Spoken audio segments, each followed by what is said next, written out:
Good evening and welcome to Thursdays with NAMI. My name is Peg Morrison. I'll be your host for the evening.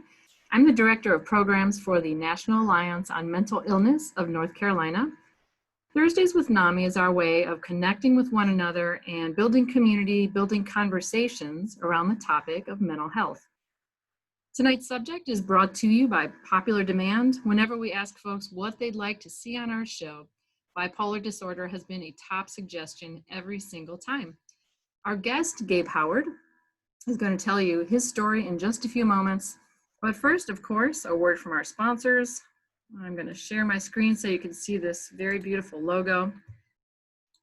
Thursdays with NAMI is sponsored in part by the North Carolina Division of Mental Health, Developmental Disabilities, and Substance Abuse Services through the Federal Community Mental Health Services Block Grant Fund.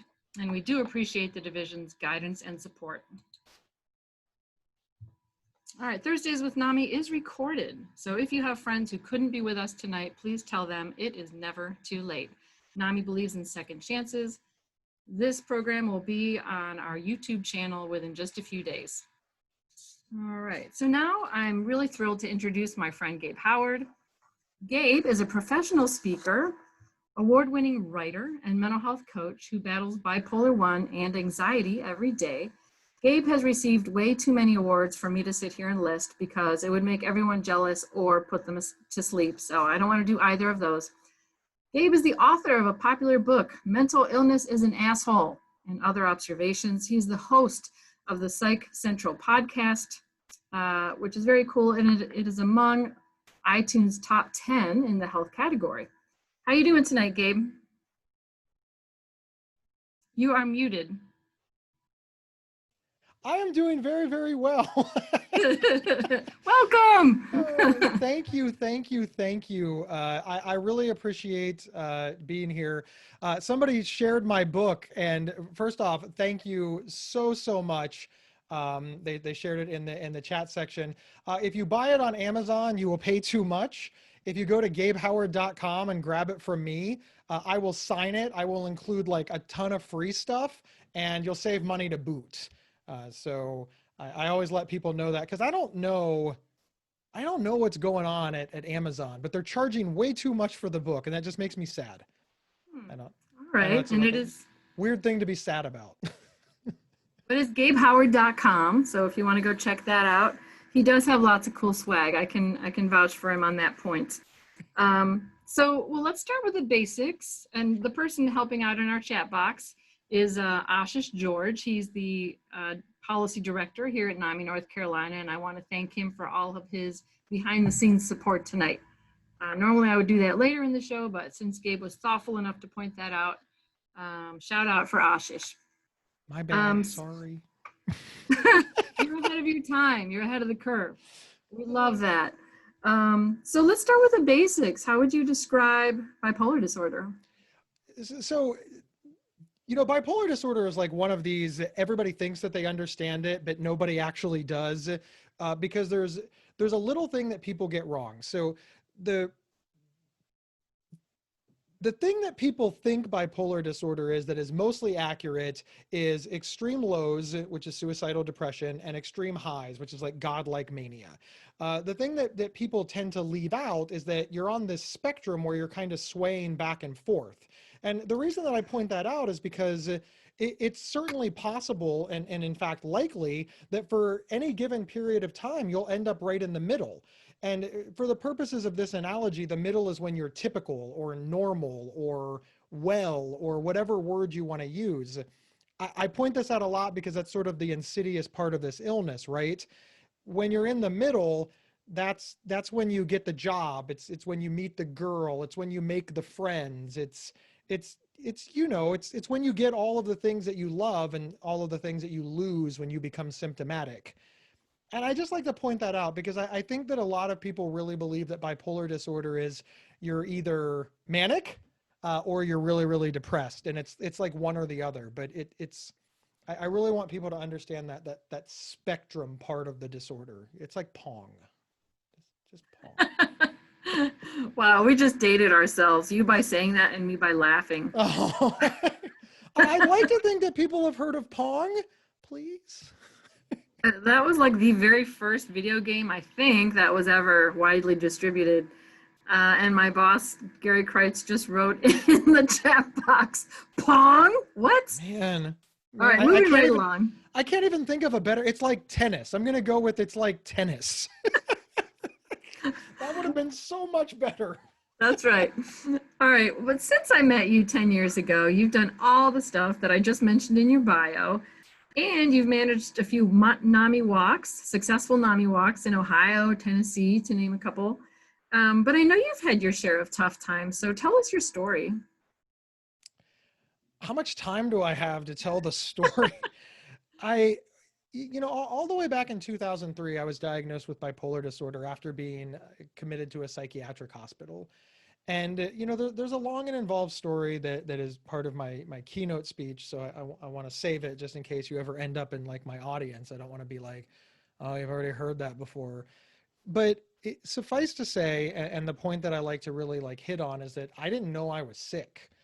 I knew that there were things that were like negative or not positive or ungood, but I never associated them with sickness or being unwell or having any sort of problem.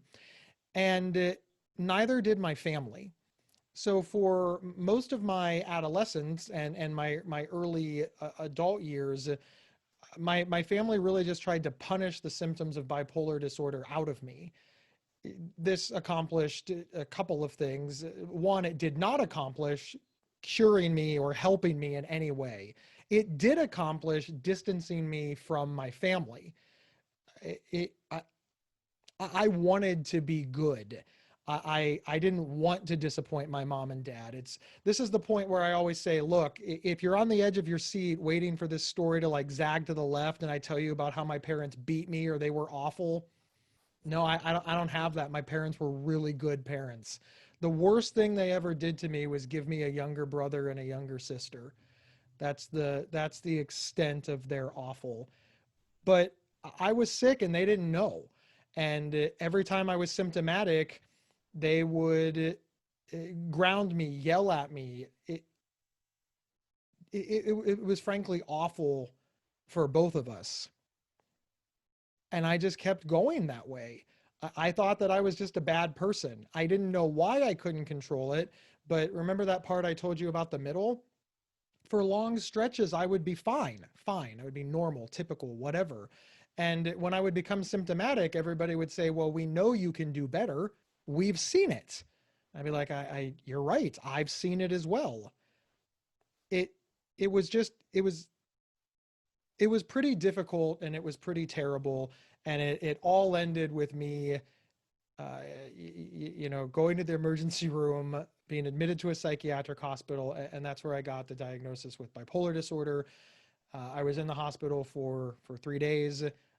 And when I was released, I like to say that started my 4-year epic battle with bipolar disorder. From the time that I was diagnosed to the time that I reached recovery took 4 years. For me personally, I define recovery as spending more of my life living my life than I do managing bipolar disorder. And that took a long time.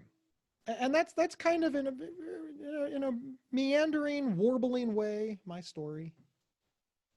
Yeah. Yeah, I love that definition of recovery because it's so simple and straightforward. And it does feel, I live with mental health challenges myself. I've said on the show before, it does feel sometimes like, why can I not just live? I want to put down this burden. Why do I have to carry this bag of hammers around? Right. But yeah, you're stuck with it. So at least that's my experience. I know I've heard you mention the NAMI family to family class sometimes when you've told your story. Mm-hmm. Could you talk about that a little bit? Yeah, that's how I found NAMI. So let me set the scene. I am like 24 years old and I live in Columbus, Ohio, and the rest of my family is in Tennessee. They're in Memphis, Tennessee. And my father got transferred. I grew up in Columbus with my family. I'm the oldest child. My father got transferred away to Memphis, Tennessee, but I was already graduated. I was 19. So I opted to stay back and my siblings and my grandparents, everybody else, they all moved to Tennessee. So they get a phone call that their oldest son is being admitted to the hospital. Then they get a phone call that he has bipolar disorder, and I would like to say that they handled it well, but they didn't. My grandmother tried to send a lawyer to get me out of the hospital and told me not to say anything because she thought that I was being arrested, I guess. My my parents were just very confused and said, lots of things like, well, we've never seen you be violent before. And frankly, that's what I thought too when I was first diagnosed. Well, at least I wasn't violent yet. They caught it in time because this was our basic understanding. But obviously, all of that was just wrong. It's all wrong. We were in a position where we had zero knowledge about mental illness and suddenly needed like a whole bunch.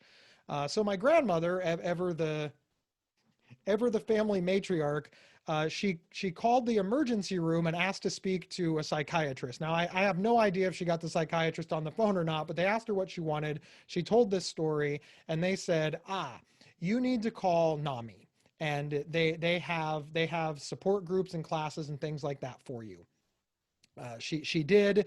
This was all the way back in 2003. Apparently in Tennessee, they didn't call it family to family. They called it family and friends.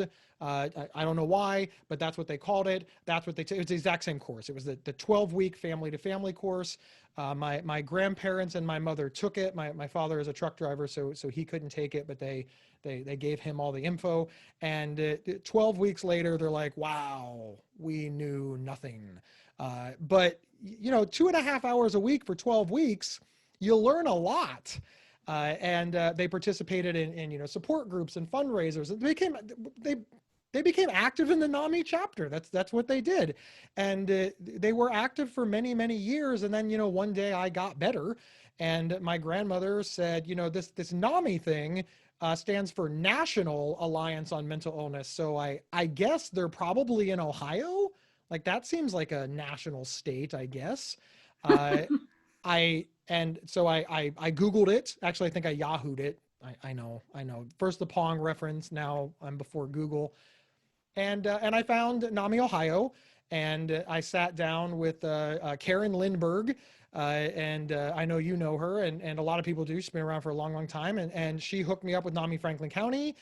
They had me volunteer with the walk program. And after a couple of years of being a volunteer with the walk program, they asked me to run the whole darn thing. I did that for 3 years, and I guess the rest is history. Yeah. Well, and somewhere along the line, you were nominated or appointed to the NAMI Ohio board, and that's where you and I crossed paths for the first time. Yep, I was before I worked for the local affiliate.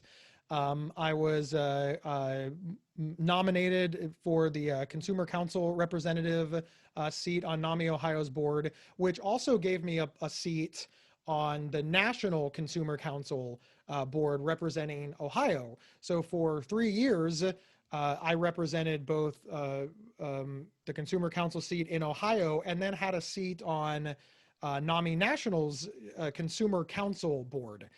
Which I know it wasn't called the Consumer Council Board. Unfortunately, my mind is failing me, but it was an incredible experience. Both things were incredible experiences, but if I can talk about the national experience for a moment, that was where I first learned that every state is different. I thought that Columbus, Ohio was all the advocacy work that I was doing in Columbus, Ohio. I just assumed that those were the advocacy points for every state. And when I got to my first, national meeting with all the reps from all the different states, it was vastly different. Things that we didn't have in Ohio, they had in other states, and vice versa.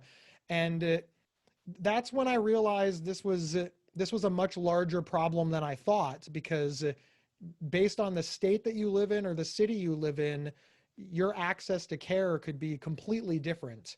And I learned all that at NAMI. Yeah, that's, I think, pretty typical. You learn, on the one hand, there's this awesome movement of people who are in the same boat together, or a similar enough boat, and we all care about each other. And then you learn like all the details and all the challenges from state to state, and you're like, oh wow, Yeah. that's a lot. It's a very difficult thing to take in, but I'm glad that it did, because I think to myself, and sincerely I mean this to everybody listening, I wonder how much damage I could have accidentally done based on, you know, my own ignorance. So by having an open mind and by being lucky enough to learn this, I realized that my advocacy points needed to change and be more inclusive. And I'm only bringing that up because I think it's real germane to a lot of things that are going on both in mental health advocacy in the world. I believed that I was right. And listen, I'm a big, loud guy, and I had no problem sharing my advocacy opinions. So I could have done a lot of damage only advocating from a white, middle class, city perspective. And that would have been a real bummer to me, and I believe to the mental health movement as a whole. I know that's the longest way of saying keep an open mind and do more talk, or do more listening than talking, but that's what I meant to say. Sorry, Pig. No, that was a great way of saying that. It kind of segues nicely into the next question, that you had a family that was receptive to someone saying, why don't you take a family to family class? Not all families are going to be open to that. Maybe they're too fearful. They just can't hear that psychologically, or maybe they don't want to. And it's the same for the peers on the side of the person with the mental health challenge. Maybe they're not at all receptive to suggestions. What advice do you give about communication between family members? It's such a difficult question to answer, right? Because everybody's family is different. I sort of like to say that like everybody's family is its own culture. And, you know, we're learning that cultures have different ways of doing things, and your family, it's just, you know, it's different. Some families are, you know, mom is in charge, and in some families, dad is in charge. And in some families, mom and dad are in charge. In some families, nobody's in charge. And, you know, just some people are only children, and they'll do whatever it takes to make you know their pride and joy happy. Other people come from big families and they're just like, look, we don't have time to deal with you, and on and on and on and on and on. uh, and that makes it very difficult to answer this question. But the the similarities that I have personally noticed and seen over a decade's worth of advocacy work is it really pays to have an open mind. One of the things that NAMI is very fond of saying, and I believe in it very much, is that you need to approach some of this stuff like a buffet. Take what you want and leave the rest. And I added on a little bit to that, if I may. I say, you know, it's like a buffet. Take what you want and leave the rest. And listen, you don't go to a buffet and look at a food that you don't like and start yelling at it. You don't start pointing at that food and saying, "I'd never eat that. Why is that on my buffet?" But sometimes we do that in this. Well, I think that's stupid and I don't like it. Okay, nobody is saying that you have to eat the fried okra. Nobody is saying that you have to eat the salad. Nobody is saying that you have to get the sugar-free Jello. But you kind of look like a jerk if you're blocking other people from getting it simply because you don't want it. Um, I think it pays to just do it. And when it gets right down to it, these are our families. These are our loved ones. These are people that we care about. And while 2.5 hours a week for 12 weeks is a time investment, it's really not. We're going to be on this planet for, you know, the average age 76 years. My grandfather is 89 years old. And in 89 years, he spent, you know, I don't know what 2.5 times 12 is, but it's what, like 28 hours? I, I'm sure he's given me way more than 28 hours. And I'm really glad that they did. Uh, and then I sort of end telling a story on this one, which is my grandfather only went to make my grandmother happy. And he's told me this a dozen times, probably 100 times. My father thought that everybody had lost their mind. Um, you know, my father is 72, my grandfather is 89, and we're blue collar man's men. You know, we don't talk about emotions. This is all kind of BS. They went to make their wives happy. And they are huge proponents of support groups, this program, getting the information, because they learned that they were wrong. One of the nice things about both my grandfather and my father is they will admit when they're wrong and apologize, and they have. that's really the message. What do you really have to lose? It'll make the person living with mental illness happy that you at least tried. But it might open up the door to conversations and to ideas that could really further your family and your relationship with your loved one. And I believe that even if that's the only thing you get out of it, that's huge. Yeah. And it's interesting. One of the things that they teach in Family to Family is you don't know what you don't know. When we have our eyes opened, it's so tempting to look back and judge ourselves like, oh my gosh, I thought I was helping and I was hurting. It was terrible. You don't know what you don't know. Also, NAMI has listened to people say, gosh, 12 weeks is an awfully long time. So they've shortened it now to 8. Oh, hey. So, so it's Yeah. 8 weeks now. Awesome. Yeah. Awesome. Yeah. They've condensed it down. There's a little more discussion. So that's a nice development too. So tell me, there are a lot of misconceptions about mental illness, and you kind of address this, but this gives you a chance to say more if you would like to. Some folks talk about bipolar in particular like it's a superpower, like, oh, I could get so much done. And on the other hand, you've got TV, media really portraying some drama, some violence, some scary stuff. What do you want people to know about those stereotypes? The first thing that I want people to know just straight up is they're stereotypes. Just the end. Like that should be enough. I don't know what you do for a living. Like anybody listening, like this apply. I'm speaking to you personally, not to Peg. Like you, whatever your name is, I am talking to you. Think about what you do for a living. Just think about what you do for a living or a hobby that you hold very dear and spend a lot of time on. Now go watch a movie or a TV show that features that hobby or that job, that career, and tell me how close they get it. I have never met anybody. My father's a truck driver. He's like, that's not what truck driving is like. Just sports aren't even like they are. I have watched 1,000,000 boxing matches. You ever seen Rocky? That guy gets hit in the head like 300 times. In a real fight, he'd get hit that way once and the whole thing would be over. Like first round knockout. Nothing in the movies is real. So it's sort of shocking to me that people are like, well, everything on TV is not real except for that thing I already believe. Yeah, it's amazing how that works. Listen, it's TV is entertainment. It's unless you're watching a documentary, it's and even then you should watch with a critical eye, but it's fake. It's not real. Listen, it's not real. People in real life are ugly. I don't know what else I can do. It's not real. Sometimes you have to go to work. I mean, you ever notice in TV, like the friend group always spends all the holidays together? I have never spent a single holiday with any of my friends because I have parents. I go spend it with my family. My friends go spend it with their family. Oh, no, every single episode of Friends, all of them spend it together. They hate their parents. That's the takeaway. I just want people to know that. Just stop getting your information from television. It's dangerous and it's just not good. It's fantasy. That would probably be a faster way to say that, Peg. Sincerely, I wish that people would understand that it's not real.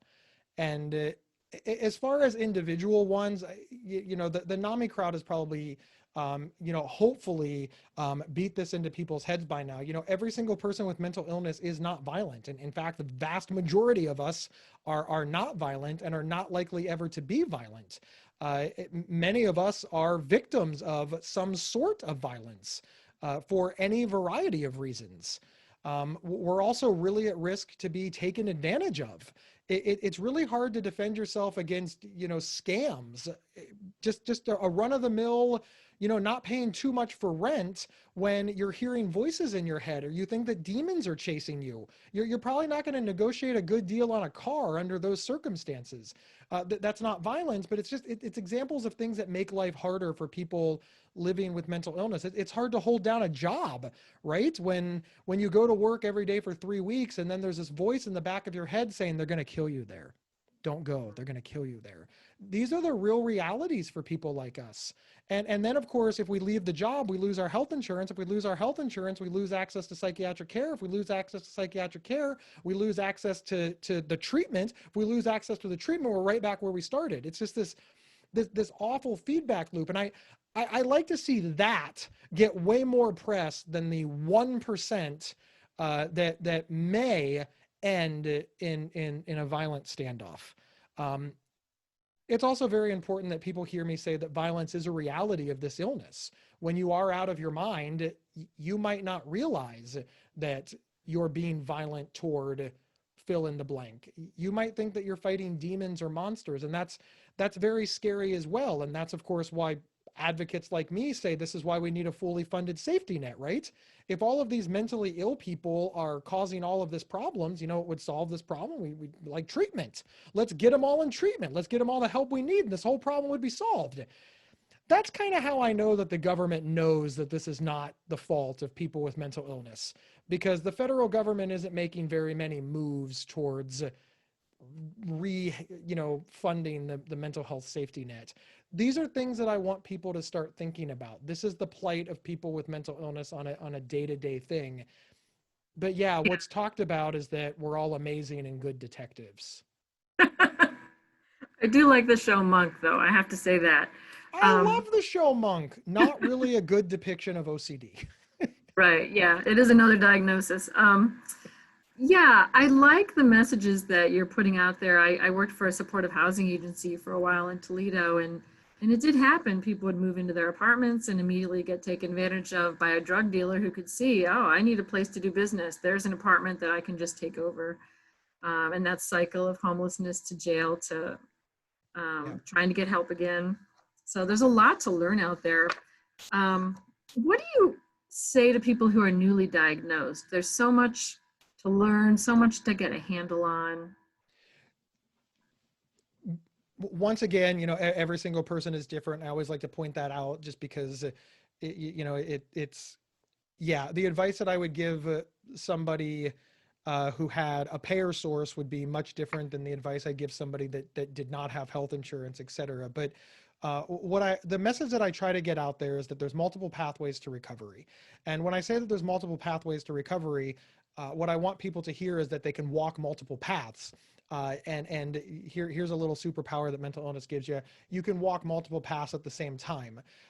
One of the big debates is, well, I think therapy works better. Well, I think medication works better. And I'm just like, you're both, just both of them.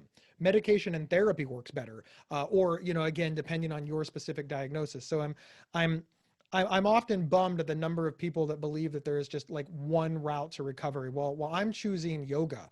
Nobody's stopping you from do yoga, but maybe you should see a doctor. Maybe you should go to a support group. Maybe you should, get occupational therapy or supportive housing or whatever your individual case takes. Get as many options as you can, and then start weeding out what works for you. And that will change over time. When I was newly diagnosed, I loved peer support groups. I went every single week. I went as often as I could go. If they offered them 2 or 3 times a week, I went 2 or 3 times a week because I just loved being in a room with other people with bipolar disorder because I didn't know anybody.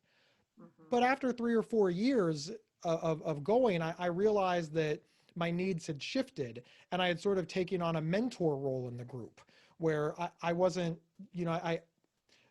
I don't want to say that all my questions were answered because that's of course very arrogant and that's also not true, but I realized that I didn't need it as much. So I slowly stopped going, and there's nothing wrong with that. Then a couple of years after that, I volunteered for Connections, and that was very powerful as well. I got a lot out of that. I think that people need to keep a really, really strong open mind. I think that people need to partner with their medical providers. I think that people need to partner with their support system. And I want to give a big asterisk to your support system. Your support system is not inherited. The mom and dad do not have to be your support system, but you need a support system. You absolutely unequivocally need a support system. find a good one, whether it's your siblings, whether it's your grandparents, whether it's whomever, a trusted friend. Find a good person who will not blow smoke up your butt, who will not lie to you, who will tell you like it is, and engage their help. In a perfect world, it would be, your family, because they've known you since birth and they love you. And maybe it is. Yeah. Maybe it and is. in many cases it is. I always put that out there because so many people are like, well, my family abandoned me, so I don't have a support system. Well, now we got to start building one. It's tough. Or, I know many people whose families, I'm thinking of a woman in particular who every time she would be admitted to the hospital because she was extraordinarily sick, her father would threaten to sue until they released her and bring her back home and drop her off at her apartment. So she finally had to sign paperwork that he wouldn't do that because that was very scary for her. So it's just important to understand all of those things and set boundaries and put it together, because everybody's case is different. And I think that's really, really important. Find a support system and build it. Keep an open mind. The last thing I want to talk about is, medicine for a moment. Medicine either gets a really good rap that it doesn't deserve or a really bad rap that it doesn't deserve. I hate the whole term med compliant because, well, that's just nonsense from the start. First off, it's missing words. Med compliant is not what you need to be. You need to be med compliant on the correct medication. So if a doctor prescribes you gummy bears and you take them every day, you will not suddenly be well from bipolar disorder. But I'd like to point out, you would be med compliant. So it's finding that right medication. I talk to a number of people who are newly diagnosed and they say, well, I was diagnosed, I was giving medications and it didn't work, so I stopped. Well, okay, did you tweak the medication? Did you talk to No, it didn't work. It doesn't work for me. You tried one? Yes, and it didn't work for me. One? Yeah, it doesn't work for me. I have treatment resistant fill in the blank. Oh my. One? Sincerely, it takes a long time. It took me 4 years to get, my cocktail perfect. And listen, as the aging process comes in, I'm still running up against stuff. It's like, hey, this worked for 10 years. Yeah, now you're 40, buddy. Guess what? That's not going to work for you anymore. Sincerely about the medication, please keep an open mind, report your symptoms, work with your doctor, and find a doctor who will work with you. That in a nutshell is what I would tell newly diagnosed people. Yeah. So should I stop taking the gummy bears? I mean, are they working for you? Because if they're working, then no, you should not stop taking them. So tell me, Gabe, you seem like someone who's been through so much and you've kind of come out the other side. You've got a book, you're doing some cool things. Do you still struggle? Yeah, see, this is the bummer of being somewhat of a public figure, right? I have to tell people all the time that when I'm sick, I'm not on social media. When I'm symptomatic, I'm not recording a podcast. When things are not going well, like most people with severe and persistent mental illness, I retreat into a corner and in my case, I sit in the dark and cry or rock back and forth or have anxiety attacks or panic or, start texting people, do you love me? Are we still friends? That's kind of what it looks like for me, right? Luckily, I have good coping skills and good boundaries that I've trained myself to stay off social media so that I don't do damage to my career and my job and so I don't scare people. Like I need to be frank. I don't want to scare people. I want people to see me as a source of practical information and of realistic management so that hopefully they don't have to go through all the same things that I went through. The problem with not showing people any of that is they're like, well, I want to be like Gabe. He never has problems. Well, shoot. Now what do I do? I don't think that anybody recommends me being symptomatic on Facebook Live. I've tried to, I had a really bad panic attack while recording a podcast once, and we aired the podcast. We put bumpers up, we record, later on, we were recording and this happened and you could hear the word salad and the panic and you could tell that I was crying and I sounded horrific. but it was, that doesn't happen always. I just happened to be recording a podcast when it happened. Most of the time when it happens, I'm just in my living room. Um, I want to show people that side because I think it's important for people to see, but I want to be appropriate about it. And that's not the easiest thing. It, Gabe's life is not a reality show. I don't have people following me with cameras 24/7. I make all this stuff. Um, and I'm well when I make it. I just want people to know that the majority of my life is good, but absolutely, I still have symptoms. I'm not magical, um, as much as I would like to be. Well, I think that's really hopeful. That's a hopeful message for a lot of people who might look at what you put out there, and it is very polished. You know, you are an impressive young man. So, Wow, I like you so much. You are, nobody calls me young. My wife is 10 years younger than me, so she calls me Grandpa Gabe. It's awful. It's just awful. I'm hanging out with you more often. This this is forever. all right. So here's a good question. One of the things that really struck me when I've seen you present to a crowd is you say to them, ask anything, any question at all. Um, did you ever get a question that surprised you, shocked you, knocked your socks off? Um, so yeah, there's been a few questions along the way that that that shocked me. I'm trying to clean this up even in my own head. I always tell people, ask me anything. And I try to give them some sample questions so that people have, a general baseline. And one of the things that I say is, you can ask me about my sex life. It's all open for discussion. Because I feel that definitely portrays to the crowd, hey, if he's willing to talk about his sex life on stage, he must be pretty open. And two, especially in medication, sexual side effects or hypersexuality are very common. So I personally think that it's incredible that such a common side effect is almost never discussed. So I try to both show that I am very, very open, and if you have questions about this, hey, now's your time. And one time somebody raised their hand and asked me if I had trouble effing, but they Wow. said the word. Now, people have asked me if I have had sexual side effects before, but they usually clean it up. So that one was shocking because it was like, I answered the question, but yeah.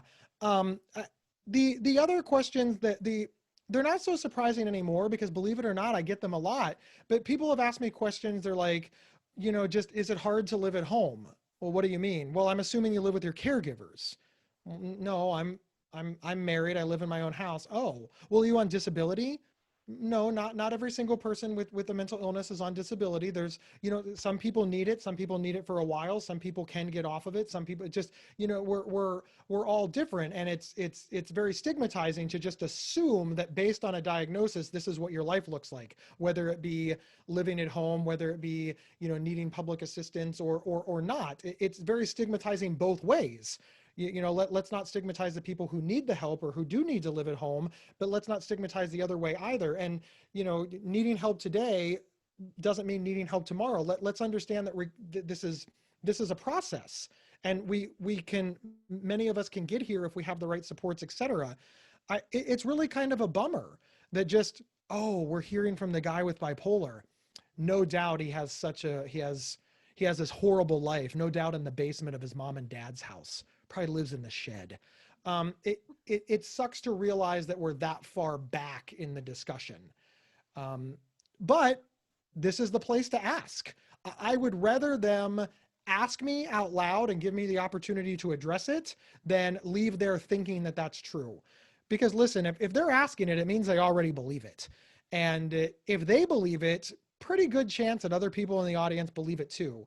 So on one hand, it's a definite example of stigma, but it's also an excellent opportunity to have a real world example of a stigma that we're trying to fight, educate people, and bring them onto our side. But yeah, I like the Q&A. I like it a lot. I like the repartee with the audience. It's my favorite part. And other speakers tell me I'm nuts. And I always respond with, yes, that's literally what I've based my career off of.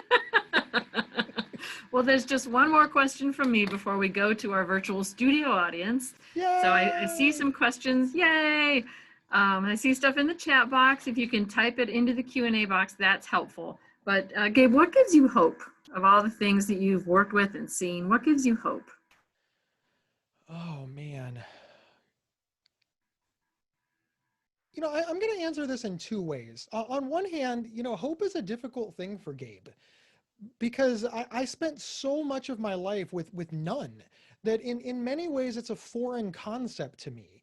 This idea of hoping for something, I struggle with it a lot because I was probably hopeless, or not probably, I was absolutely hopeless for the first 25 years. I thought about suicide all the time. I was depressed. I was manic. I had just such an incredible number of issues that it feels weird to me to think, oh, I will be hopeful that this will work out because that's not my experience, right? That's not my experience at all. And it's why I became an advocate because I thought, well, I can't rely on hope. I have to do something about this. But then again, I meet people. People genuinely and honestly give me hope. You know, I talk to people who tell me 20 years ago they were homeless and now they're married and they own a house. That gives me hope. My own story gives me hope. I was so sick. I was so incredibly sick, and just problem after toxic relationship after just I did so many things and alienated my family. And the fact that I have a good relationship with my family is frankly just shocking. That makes me realize that there's just a lot of hope. The last thing that I want to say is the younger generation. And by younger generation, you know, I'm talking like 15-year-olds.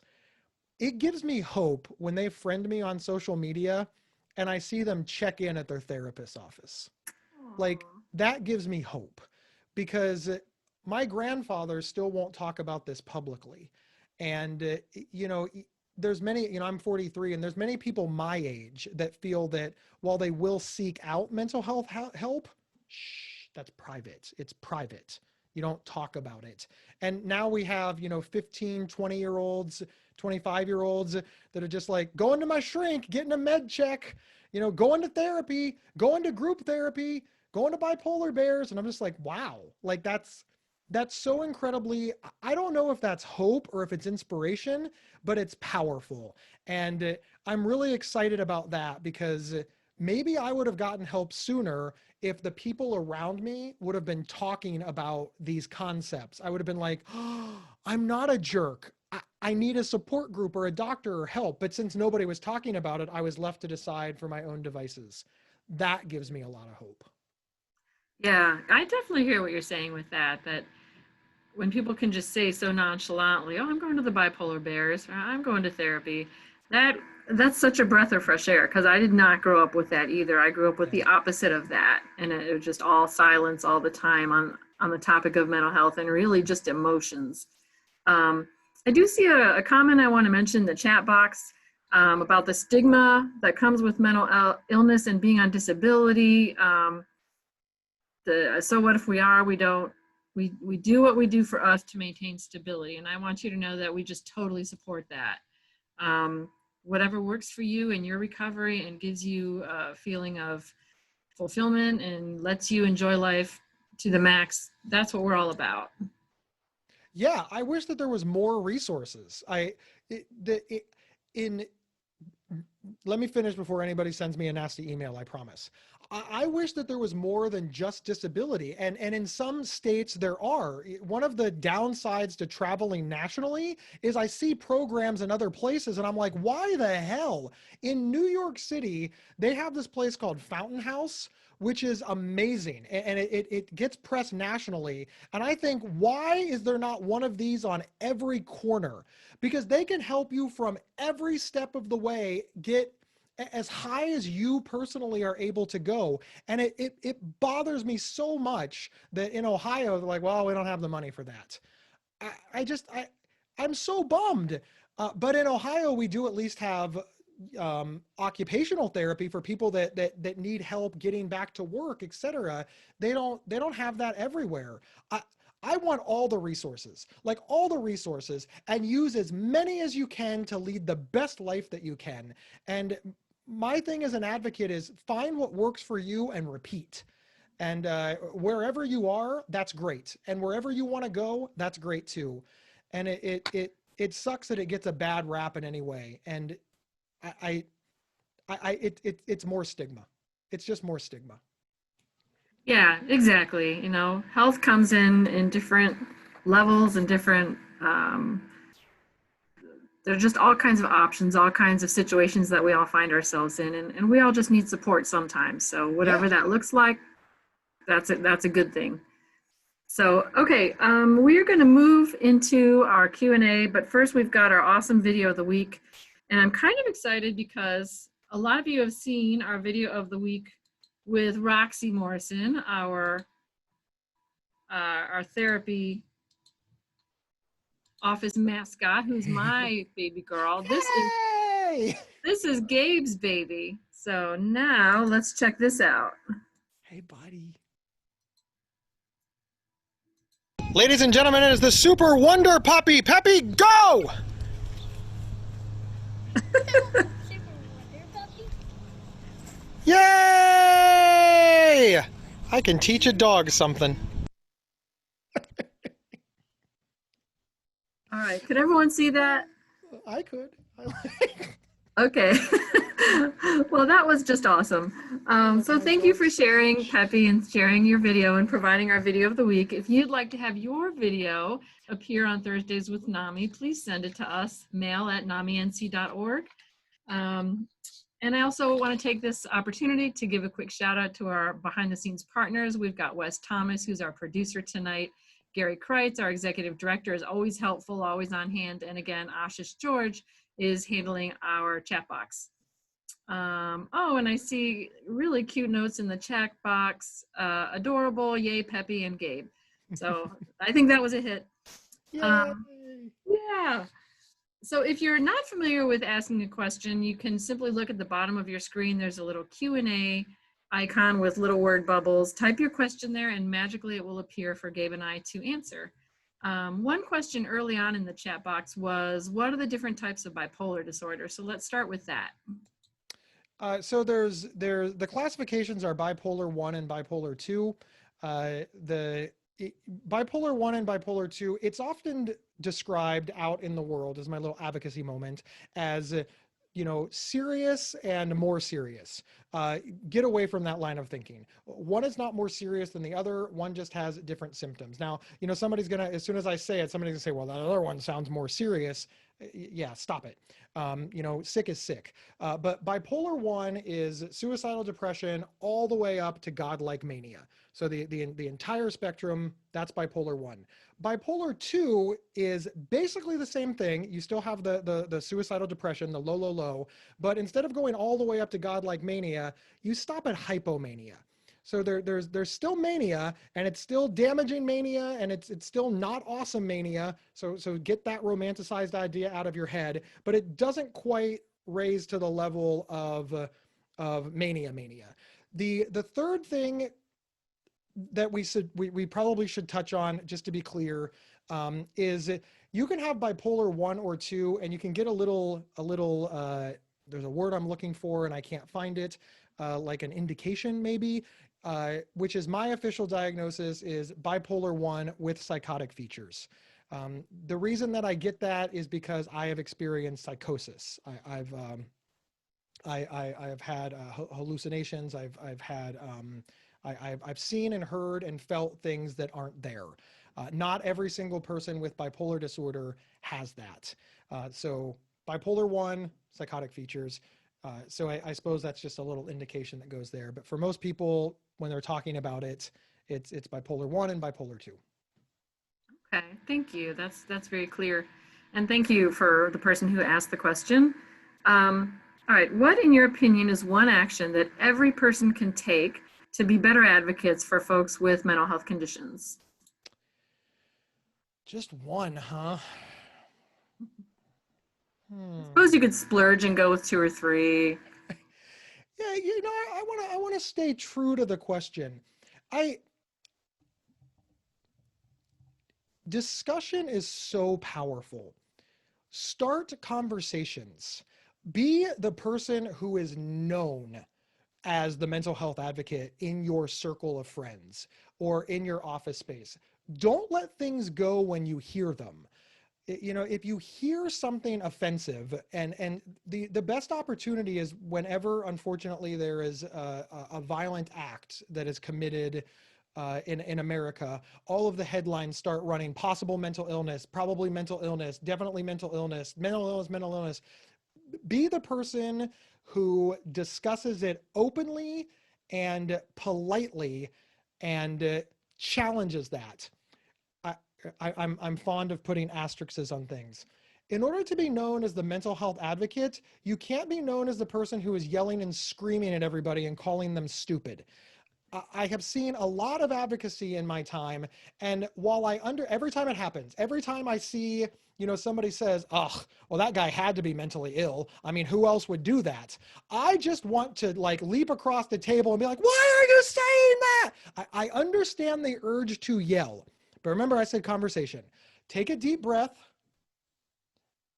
and have a discussion. Say, Peg, that's interesting. Why do you feel that way? And, Peg will get defensive because, Peg said it and she feels that you're calling her out. So, pull her aside and, do it one-on-one and, make Peg comfortable. Tell Peg that you have bipolar disorder, that you have a loved one with just whatever it takes, whatever your connection is, and have a private one-on-one. Give Peg a hug if she's a hugger. Do whatever it takes to have that conversation with Peg. Offer to send her some information and most importantly, when Peg completely disagrees with you and tells you that you are wrong, say, "I understand. I just want you to think about it," and move along. And let it go. And hopefully the gears will start turning in Peg. I believe that if every single person connected to mental health advocacy would practice this step, I would like to say the problem would be resolved by now, but probably not. I just think a lot of people are refusing to learn because they get so defensive, because nobody likes to be called out. And a lot of people who say the offensive things, they genuinely don't mean them to be offensive. They're just repeating stuff that they saw on the news or heard on television. And I think that sometimes we as mental health advocates take our frustrations out on them. We're actually mad that political leaders are blaming us for this violence. And then we're yelling at our coworker.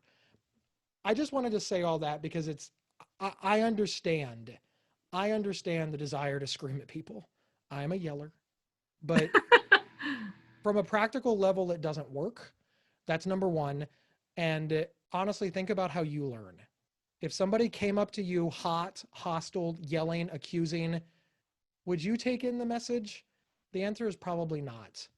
It really is a golden rule thing.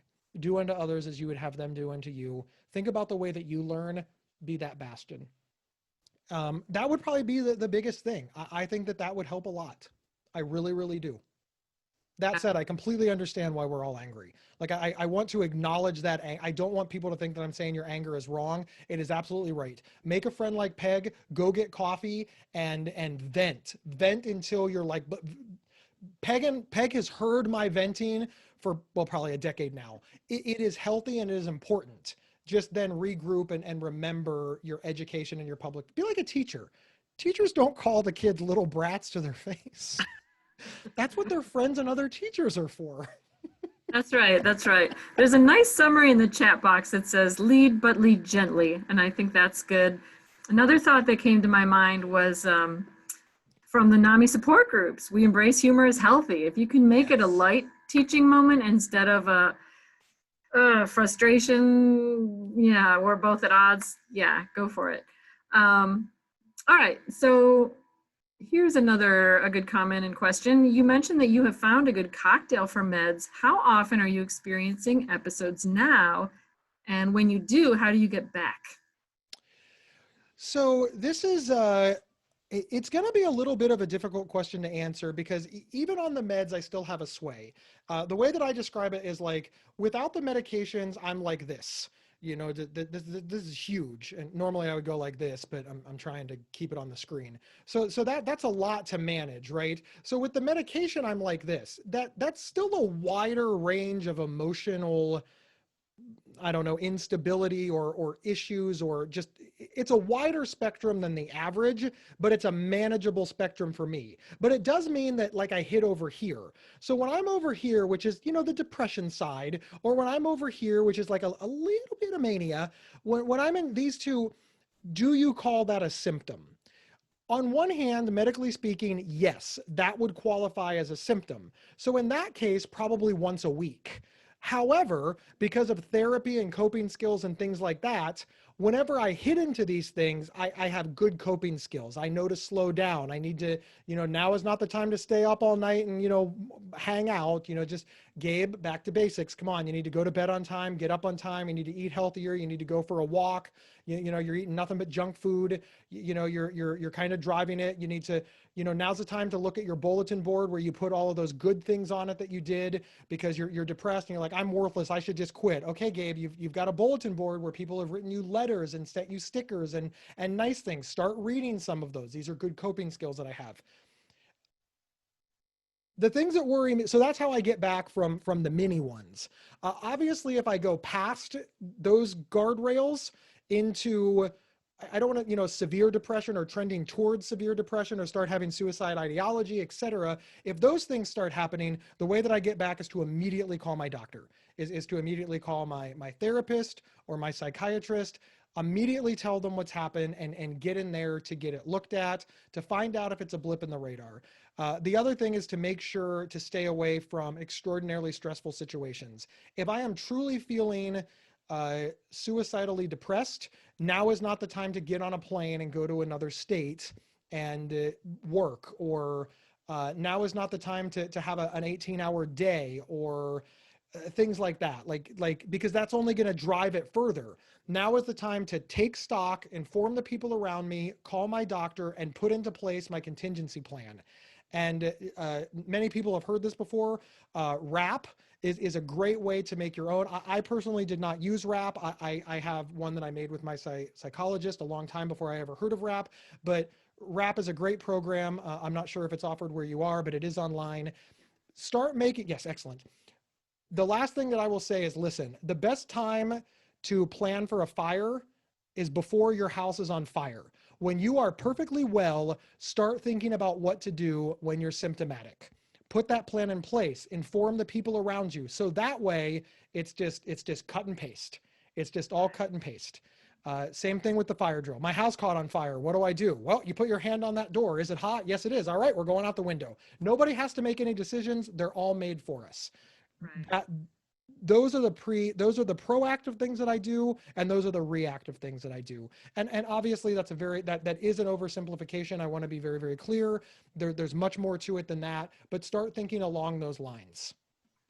Excellent answer. And I want to take this opportunity to give a plug for PADS, aka Psychiatric Advanced Directives. Our policy director, Ashish George, who's helping us out tonight, happens to be a PADS expert. He would love to talk with you out there or your family member and develop a pad for you, help your loved one walk through the forms, understand what they need to do, and get it filed with the Secretary of State's office here in North Carolina. So please give us a call at NAMI North Carolina and let us connect you with some PAD resources.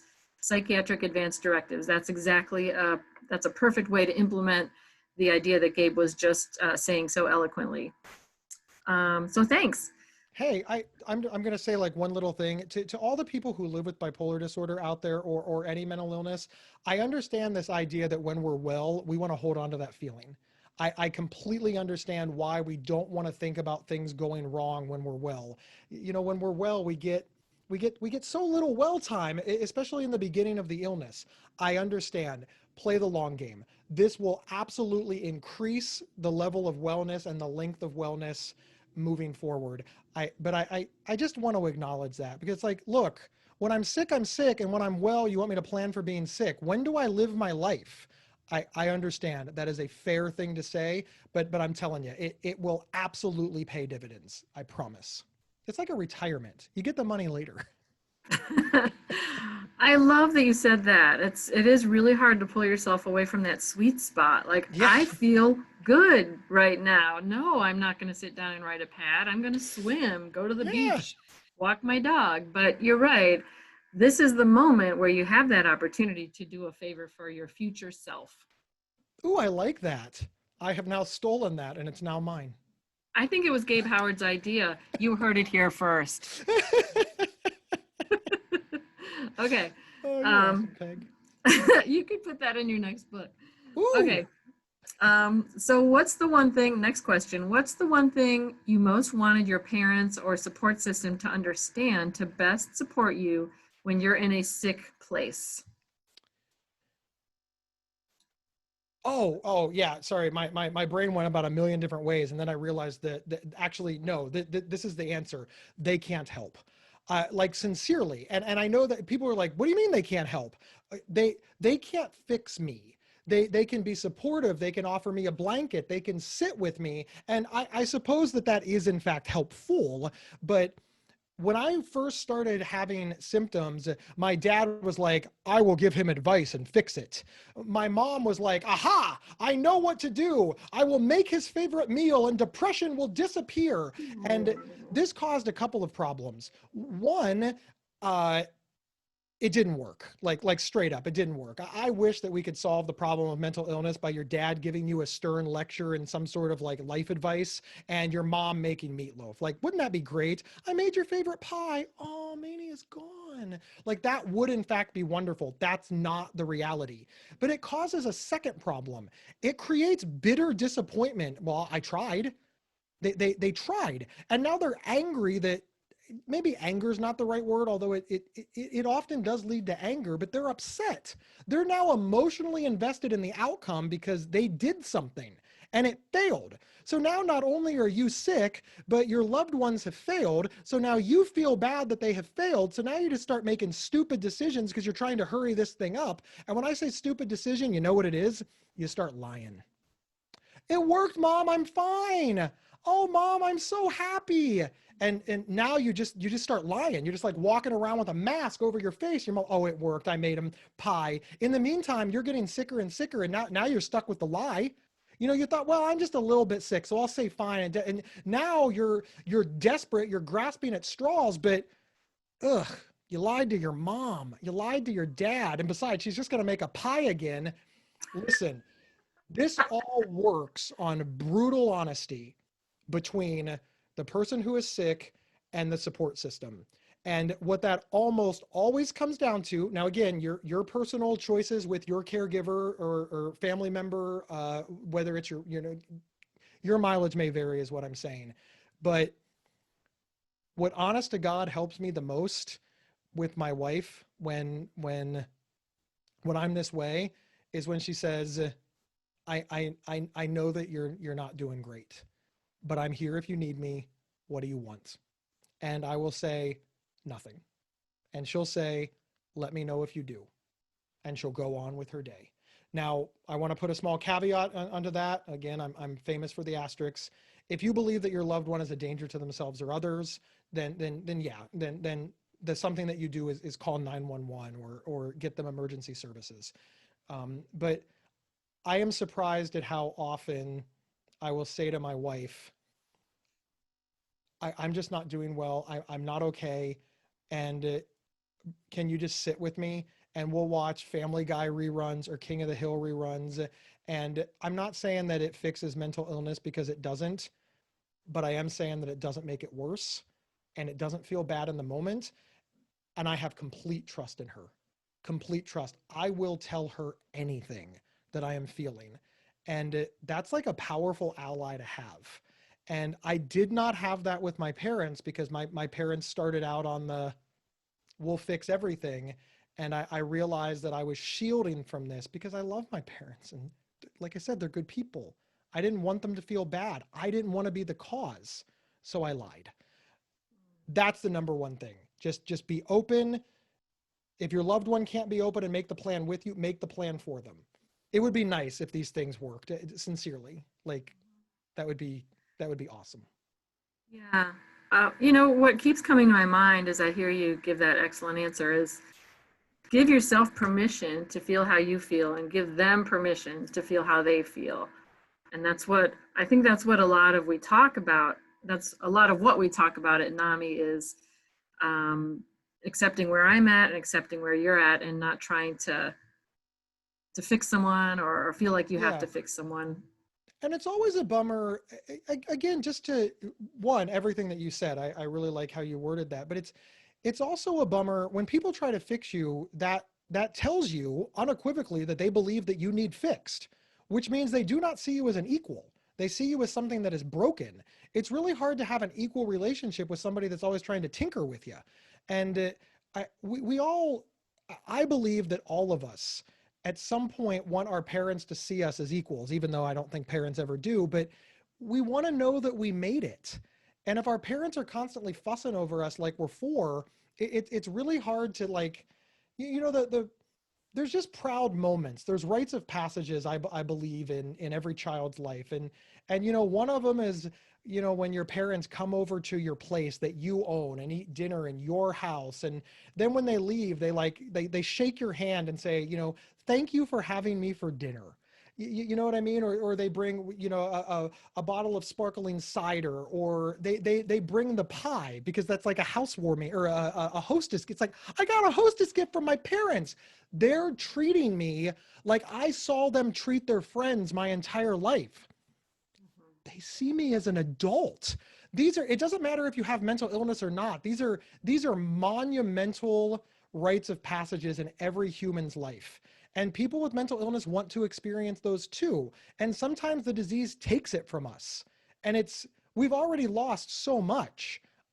I want my parents to see me as an adult, a competent adult whom they respect. That means a lot to me. And I think if we really sat down and thought about it, we'd see why that means a lot to people. We're just like everybody else. We're just sick on top of it. Yeah, and I'm seeing a lot of interesting, insightful comments in the chat box. I find it very helpful to let my husband know when I'm not doing okay. It is always an amazing feeling to just be able to tell someone I'm really struggling and have them listen and accept that and support you. Another comment, sometimes the desire to fix stems from a deep fear of what might happen to the one they love.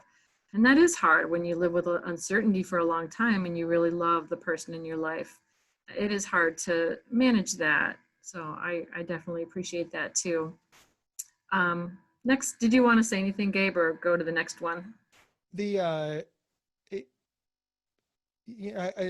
last comment is always the ones that really resonate with me, because you're right. If somebody that I loved was in danger, I do whatever it takes. And it's hard to be like, it's hard to accept the fact that I have limitations and maybe I can't help, or maybe I can't save them, or I don't know. So yeah, that's what makes this not clean, right? I wish that there was just one thing that we could do. For one thing, if I could come up with it, I'd be so rich. I would just be so rich. And two, I'd save everybody's lives. Like everybody would be saved and I'd be rich. This is so difficult, and your family culture and dynamics are going to play into it. The relationship that you have. A lot of my examples, unfortunately, all of my negative examples are with my parents, and all of my positive examples are with my spouse. Well, that does wonders for people who are, the parents of adult children with mental illness. They're just like, great, I guess the goal is to marry them off. I understand that. Your mileage may vary, and it's tough. The last thing that I want to say that I think is very important, the reason that my parents and I, like everything is forgiven, is because all the mistakes that they made proved one thing unequivocally. They were there the entire time. They never abandoned me. They never ran away. They never quit. They did everything wrong, but they never stopped trying. That alone is enough. It is so easy to forgive somebody who tried. And my parents did. And I'm telling you, as an advocate, I know so many people who do not have their families in their lives anymore because their families just gave up on them. I am so thankful for my parents for screwing up, because it shows they were there and they were trying. And obviously they didn't get everything wrong. They went to NAMI. That's right. Wow, that was such a moving statement. I think the hair on my arm was standing up for a minute there. All right, next question. A little bit of a sharing question. Okay. It has taken me 30 years to admit to other people that I have bipolar. I've suffered in silence for a really long time, tremendously long time. I would like to help other people in any way that I can. I had the training to become an inner own voice presenter, but then COVID-19 hit and it's been on hold. Is there any other way that I can become involved and help? I'm in recovery, I'm doing very well, and I've been through a great deal in past years. So the first thing I want to say is that you're on the right track. Like you're doing all of the things right. And I want to point out that listen to what you said. You became an In Our Own Voice presenter. You were learning how to do better. You were volunteering for NAMI. You were working really hard, and it took a global pandemic to stop you. That's incredible. Oh my, that is amazing. Like nothing stopped you, but literally a global pandemic. Yes, that is amazing. So huge pat on the back. Patience is a very difficult thing for me, like sincerely. I want everything to happen now. The only insight that I want to share with you is that it took me 10 years to get here. And that is, when I opened my first blog 10 years ago, I was like, all right, I have a blog. I want 100,000 followers. Okay, it is 10 years later, and finally, I got there, but I thought this was going to happen in a week. It took like 8 years. So stick with it. Rome wasn't built in a day. It's not going to happen overnight, and you're going to make a lot of mistakes along the way. I'm trying not to expand the question out too far, but one of the best ways to get better is to really listen to the people around you. Now, when I say listen to the people around you, that doesn't mean that you do everything they say, because so much of this is opinion. One person said, Gabe, you'd be better if you used less humor. Well, sorry, humor is my thing. So obviously I did not take that advice. But another person said, Gabe, you talk about all of your advocacy points are clearly for people with health insurance. You should maybe expand out to people who don't have health insurance, who are on Medicaid. I was like, oh my God, that's a really good point. I'm completely leaving that out. That's a good one. If you're going to be a speaker, watch yourself on video. Little funny story. I gave a bunch of speeches and I was ready to finally watch, because I was embarrassed. I was finally ready to watch myself on video. Here I am. I'm watching myself on video, and every 30 seconds I hiked up my pants. Literally every 30 seconds. I don't know why nobody told me, but I immediately got suspenders. Like that solved that problem immediately. Suspenders for Gabe. Be open to those little things. Read the in our own voice. One of the great things about NAMI is they send out those surveys. Read them. And no matter how mean the person is, if the person writes, you suck, you're an idiot, you don't deserve to be here, you were yanking up your pants every 30 seconds, and I hated every moment of it. Take a deep breath, read it again, and notice that right in the middle of it, you were pulling up your pants every 30 seconds. That's actionable.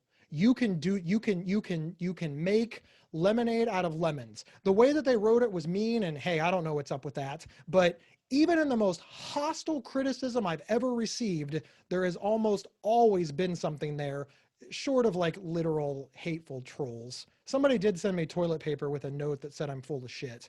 There wasn't anything good there, except I got like really good toilet paper.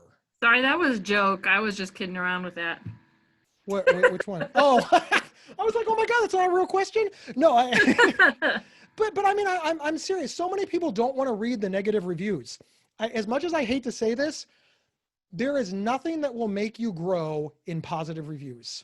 I love positive reviews, and obviously if they all dried up, I would be curious about that, but never once have I read a positive review and gotten better. The negative reviews, of course, made me better. And so many people are afraid of them. I understand that. Make sure that you're in a good mood when you read them.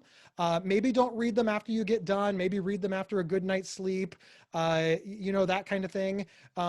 But read them. There is often especially in NAMI circles, such incredible constructive criticism, obviously done in the most polite and sincerest of ways. Evaluate it, take the good stuff, and move on. As far as what you can do right now, read as much as you can so that you are well-rounded, so that when you do get out there, you are good. If you have a friend or family member, practice. Write yourself a little 5-minute speech and just practice it to death. Because it will help you. Take an improv class if you can. You know, Peg and I were talking about that earlier. I took an improv class a long, long time ago, and it made me a better speaker. It didn't do anything for my comedy career, absolutely helped my speaking career. Take stuff online, read a book on public speaking. These are all things that you can do right now. You can also listen to the Not Crazy podcast by going to psychcentral.com/notcrazy or your favorite podcast player. Hosted by oh my God, I host that. I didn't know. I've listened to it. It is good. It's a good thing to listen to in the car or whatever you're doing. It's enjoyable. You have to say that though. What? I said you have to say that though. I don't have to. All right. Let's not get carried away with this marketing stuff. I also wanted to point out, since this person was relatively newly trained in our own voice speaker, and you mentioned like a worst case scenario review, usually people are pretty nice when they do an evaluation after you speak. So usually people are really soft hearted and kind. So just don't be scared of the evaluations. You know, unless Gabe's in the audience, then who knows what will happen. Okay, next question. Let's get focused. I understand there is a close relationship between anxiety and mania. Any comments?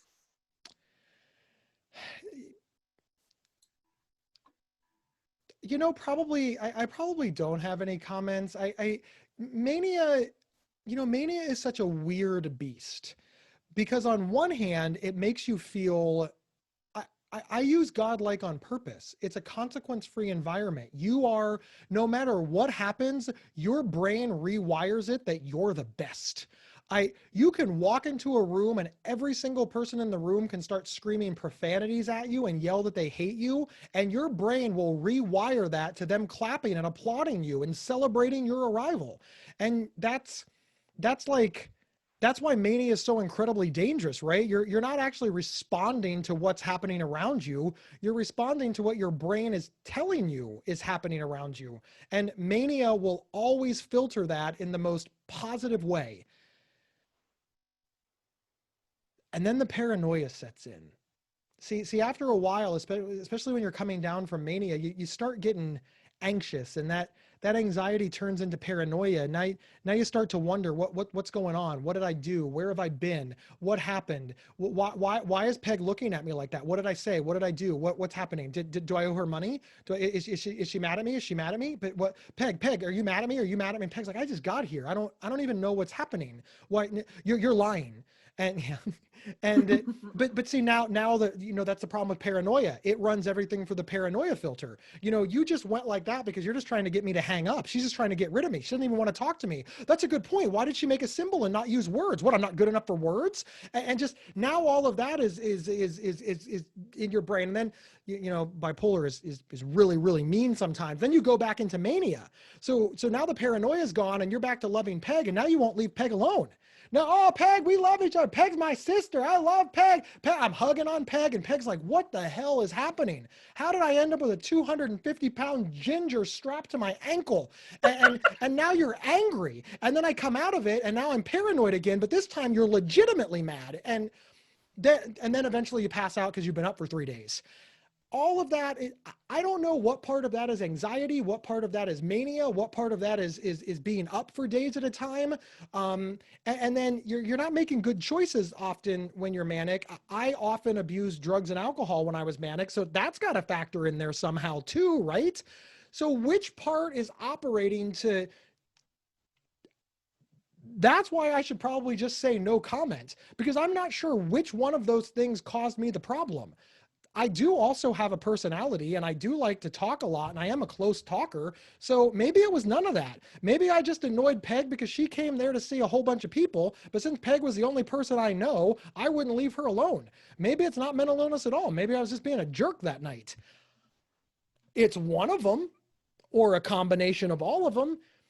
This is where mental illness is really, really difficult to tease out and to treat and to figure out. What part do you have control over? What part do you not have control over? What part is this symptom? What part is not?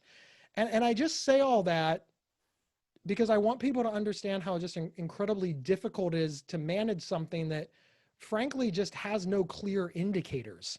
The only clear indicator that I have when I come to is that Peg is either mad or not mad at me. And I don't know how to figure that out. And maybe by trying to figure it out, I will drive Peg away, because Peg doesn't need a friend that is sending her 800 texts a day asking if she is mad at me. She's got a job, and this is problematic. It's hard. It's just hard. I have never sent Peg 800 text messages. I just want to be clear. I've capped it at 7. It's hard to see the picture when you're in it. And yeah, I definitely know that feeling. I relate a lot to that, of sort of getting caught up in your thoughts and then thinking about your thoughts, and you're anxious, and then you're anxious about the anxiety. So yeah. It would be nice if we knew how they were related. And we're getting better. Medical science is getting better. Research is getting better. And for what it's worth, having been managing my illness for 17 years, I am starting to get the answers to some of these questions.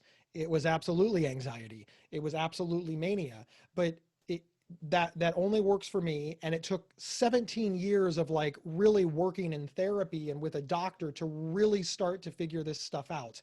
And I think it's important to give yourself a break. Some of these answers are just not going to come, if ever, but if they do, for probably a really, really long time.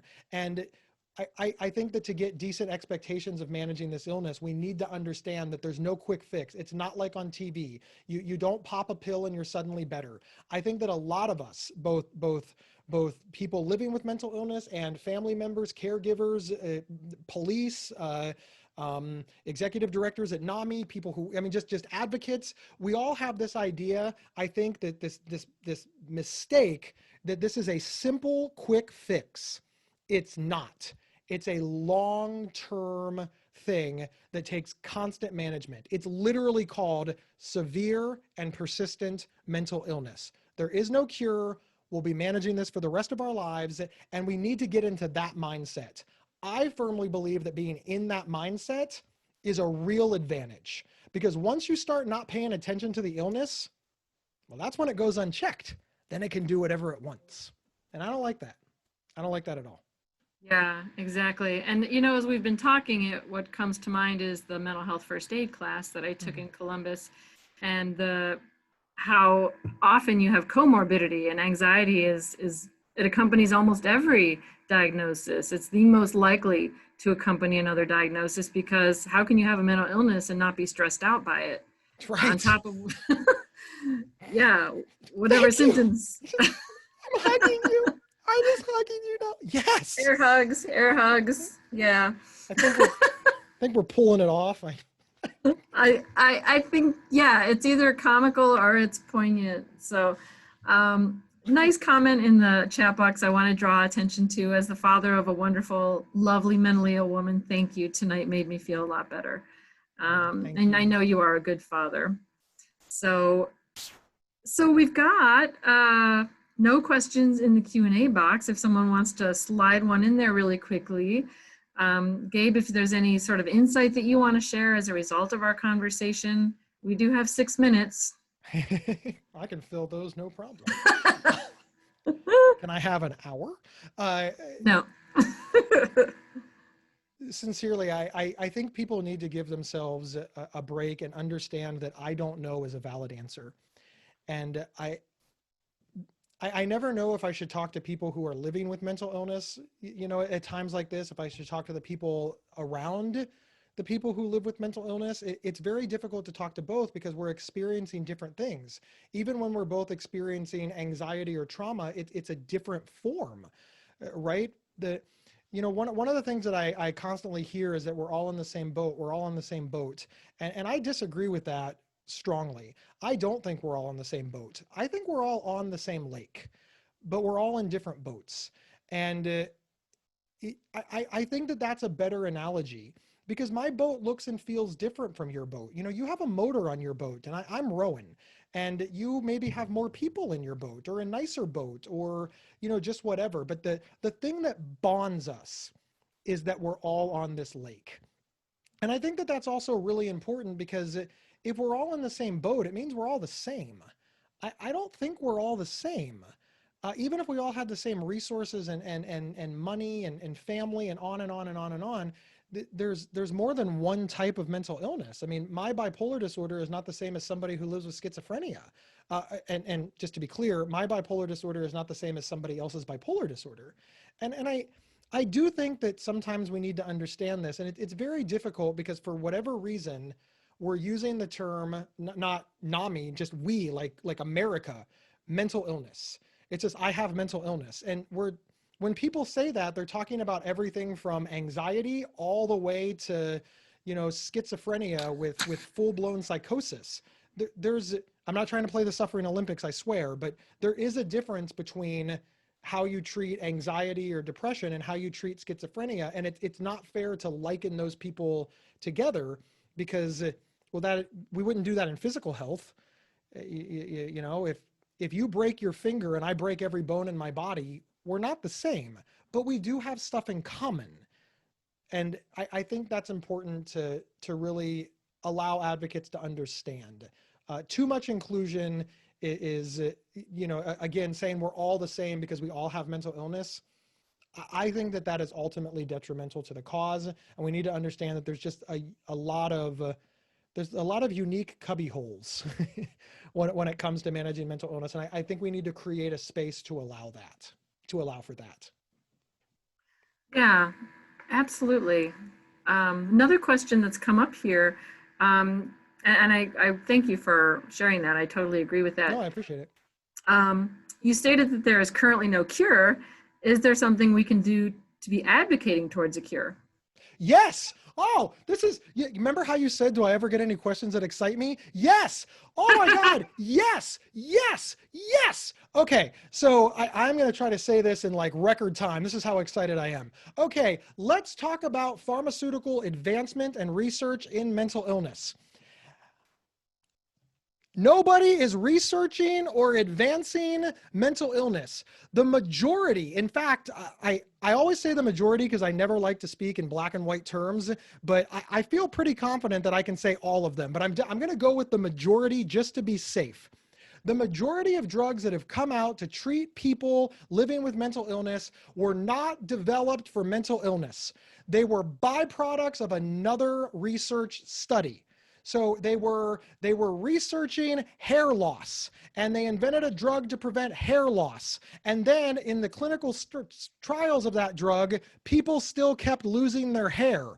But then they noticed that a lot of people felt better. They were happy. So then they thought to themselves, we invested like $1 billion in this drug, and these people are reporting that they're happy. Let's change the study and see if it's a good antidepressant. And boom, it is. And bam, we have a new mental health drug. So think about this for a moment. Nobody's investing $1 billion into looking at research for people living with serious and persistent mental illness, but they are spending $1 billion to stop us all from losing our hair. I gotta tell you, I will go bald tomorrow if you can cure bipolar disorder. Like, I don't know how hair became more important than like our brains, but I don't run a pharmaceutical company. So we have to start advocating hard on pharmaceutical companies, research companies, colleges, the federal government. We need money to research mental illness, not mental illness adjacent, straight up mental illness. Study it now. That is how we will move forward. And I got to tell you, there is only one pharmaceutical company. Again, slight little asterisks, there's all these little ones, but there's only one major pharmaceutical company right now that is doing any research into mental illness. One. And while they are a major pharmaceutical company, they're teeny tiny. They are not Coca-Cola.